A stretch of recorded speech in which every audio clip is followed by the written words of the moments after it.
আসসালামু আলাইকুম। আমাদের কিছু কিছু মানুষ আছে জমির আইল নিয়ে জমি ঠেলাঠেলি করে, অন্যর জমি দখল করে রাখে। আবার কেউ যদি একটু জমি কিনে বসবাস করতে যায়, তারে আবার সুখ শান্তি মতো বসবাস করতে দেয় না, তার কাছ থেকে আবার কাড়াকাড়ি করে নেওয়ার জন্য। কিন্তু উপরওয়ালা ঠিকই দেখে সব, তিনার চোখ ফাঁকি দিয়া কোনো মানুষের কারোর কোনো ক্ষমতা নাই। আর তিনার আল্লাহ পাকের আল্লাহ পাকের নিয়ামত আর আল্লাহ পাকের গজব, এই দুটো জিনিসের দিকে যদি কোনো মুমিন বান্দা, কোনো মুসলিম বান্দা যারা নামাজি, তারা যদি একটু খেয়াল করতো না, একটু ফলো করতো না, তা তাদের ধারায় অন্যায় কাজ কখনো হতে পারতো না। দেখেন, আপনি যদি কপালে রুজিতে আল্লাহ পাক না দেয়, না লেখে, তা জোর করেও খাওয়া যায় না। এই জন্য পরের তা হক হালালির পথে চললি আল্লাহ পাক তারপরে যদি রাজি খুশি সন্তুষ্ট থাকলো আলহামদুলিল্লাহ, না থাকলো যে আলহামদুলিল্লাহ, আল্লাহ পাক আমারে এটা পরীক্ষা দিচ্ছে, আমি ধৈর্য ধারণের কারণে এর থেকে ভালো কিছু আল্লাহ পাক আমারে দিতে পারে। কিন্তু আল্লাহ পাকের গজবের কথাও চিন্তা করা দরকার। দেখেন আল্লাহ পাক কি না পারে ইচ্ছা করলি সব কিছু। দেখেন এই যে একটা বিল্ডিং, দেখেন এই বিল্ডিংটা যে মালিক করেছে, তার কি কখনো মনে হয়েছিল যে এই বিল্ডিংটা এক মিনিটই মাত্র আল্লাহ পাক একেবারে গ্রাস করে ফেলাবে, পানিতে শেষ করে ফেলাবে একেবারে?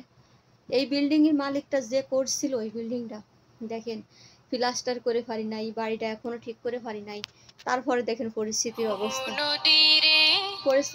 দেখেন।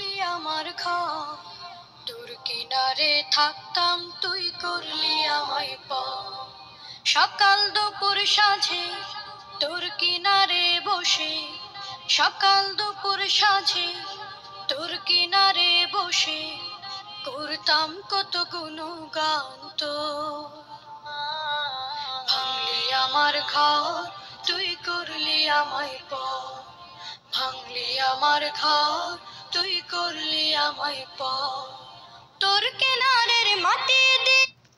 দেখেন ওই বিল্ডিংটা বানতে কত দিন লাগিছে, কত কষ্ট লাগিছে, আর কত রড বালি সিমেন্ট লাগিছে, কত মাটির তলিতে পুঁতে আইছে।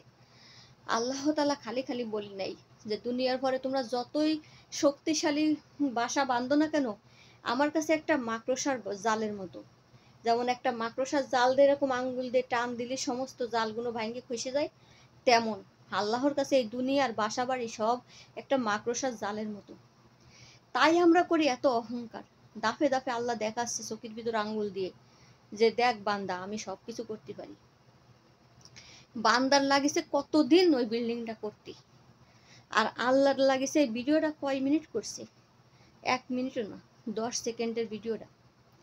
10 সেকেন্ডের ভিতর ওই রকম একটা বিল্ডিং শেষ করে দিয়েছে পানির সাথে মিশিয়ে। তো আমাদের বোঝার ভুল, আমাদের ঈমান মজবুত না। আমরা যে আমল করি এই আমলে কখনো আমরা জান্নাত পাবো কিনা সেটা আল্লাহ পাক জানে। একমাত্র আল্লাহর দয়া ছাড়া আমরা যে কাজ কাম করি আর আমাদের আশপাশে মানুষদের যে কাজ করতে দেখি, তাতে জান্নাত কখনো পাওয়ার মতো কাজ কেউ করে না। এইগুলো যদি একটু খেয়াল করে, এইগুলো যদি একটু দেখে, তো আল্লাহর কথা তখন যদি 2 মিনিট একটু কেউ ভাবে, তাহলে কিন্তু তার পক্ষে অন্যায় কাজ করা অসম্ভব হয়ে যেত। সবাই হালাল রুজি রোজগার করে খেতে চেষ্টা করতো, যে আল্লাহ পাক যখন তখন আমার সব ধ্বংস করে দিয়ে নিতে পারে। তো আমি যে কয়টা দিন খানা খাই, আমি হালাল রুজি রোজগার করে হালালটা খাইয়ে যাব, আমি যেন আল্লাহর কাছে আমি সহজে হিসাবটা দিতে পারি যে আল্লাহ, আমি দুনিয়াতে অনেক কষ্ট করে আইছি, আমি হালাল রুজি করে হালাল ইনকাম আমি খাইয়ে আইছি দুনিয়াতে।